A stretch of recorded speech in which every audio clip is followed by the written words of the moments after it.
Biyernes na mga kasama, narito ang mga balitang tumatak ngayong linggo. Nitong Sabado, naaresto na ang 3 sospek sa pamamaril sa isang lalaking katatapos lamang dumalo sa kanyang graduation ceremony sa kolehiyo ng Pantukan sa Davao de Oro. Personal na alitan at umano'y love quarrel ang tinitingnang anggulo ng mga otoridad sa insidente. Samantala, nababahala naman si Pangulong Bongbong Marcos sa sunod-sunod na insidente ng karahasang kinasasangkutan ng mga kabataan. Anya, nakakadurog ng puso at nakakatakot na may mga kabataang nasasangkot sa krimen at malinaw umano na kailangang maprotektahan ang mga kabataan. Sa ibang balita, muling binomba ng US forces ang bahagi ng Iran kasunod ng umano'y pag-atake ng Iranian Revolutionary Guard Corps sa isang naglalayag na commercial cargo ship sa Strait of Hormuz. Araw ng Linggo, libo-libong rallyista ang nakibahagi sa isinagawang White Ribbon Movement Prayer and Indignation Rally sa EDSA, kung saan nagsanib pwersa ang mga religious at civil society groups laban sa korupsyon at political dynasties. Sa Josefina, Zamboanga del Sur naman, patay na ng matagpuan sa loob ng kanilang bahay ang isang ina at 3 menor de edad nitong anak matapos ang umano'y brutal na pamamaslang. Batay sa impormasyon, nadiskubre ng barangay Kagawad ang labi ng ina matapos mapansing nakausli ang kamay nito sa butas ng kanilang bahay. Nang rumesponde ang mga pulis, nadiskubreng wala na ring buhay ang mga anak nito. Nitong Lunes, kinumpirma ng Las Piñas City Police na nasawi ang 2 tauhan ng isang water concessionaire matapos ma-trap sa gumuhong hukay sa Pamplona 2, Las Piñas City.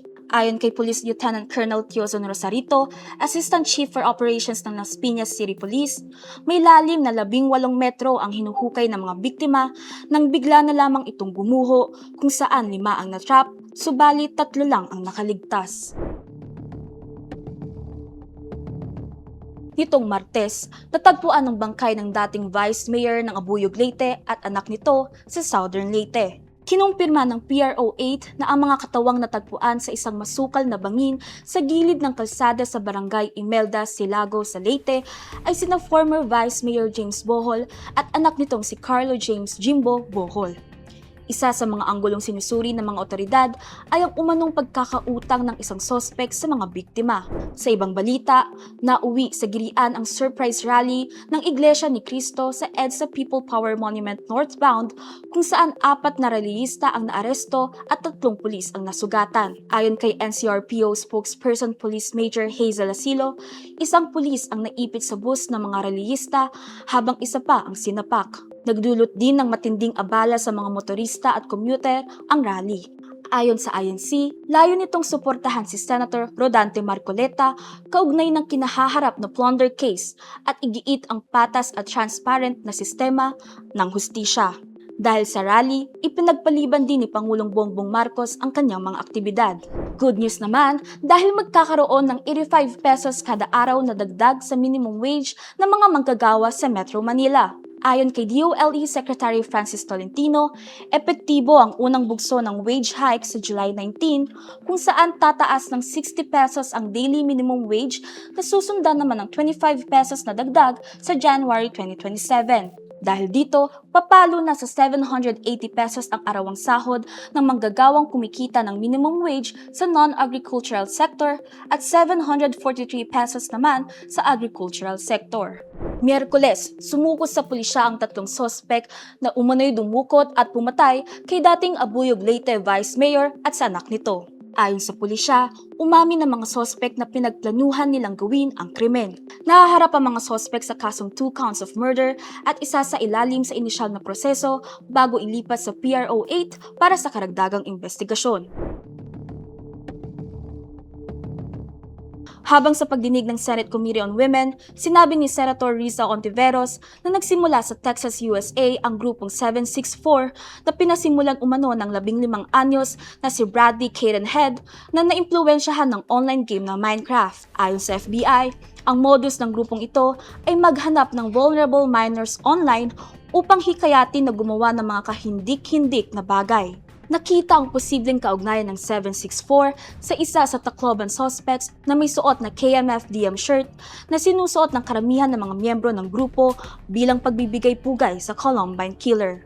Araw ng Huwebes, nagrekomenda ang PNP ng mga karagdagang kasong kriminal kaugnay ng pagkalunod ng student-athletes na sina Rene Baterbonia at Divine Adili. Bukod sa reklamong paglabag sa Anti-Hazing Act, nagdagdag din ng pulisya ng kasong homicide laban kay dating Ateneo coach Tab Baldwin at reckless imprudence resulting in multiple homicide laban kay Baldwin at sa 8 iba pa. Samantala, nasa kustodiya na ng mga otoridad ang suspect na pumatay sa isang pamilya sa Josefina, Zamboanga del Sur matapos itong maaresto sa bayan ng Mahayag. Ayon sa panayam kay PIO Chief Police Captain Derf J. Maquinta, kinakasama umano ng ina ang suspect at ang pagpaslang ay dulot umano ng kanilang away. Nasa kustodiya na ng Josefina Municipal Police Station ang suspect habang isinasagawa ang mga kaukulang legal na proseso at paghahanda sa pagsasampa ng mga kaso laban sa kanya. Ngayong Biyernes, sinalubong ng kilos protesta sina PBBM at Canadian Prime Minister Carney nang kanilang bisitahin ang isang Filipino fast food chain sa Vancouver.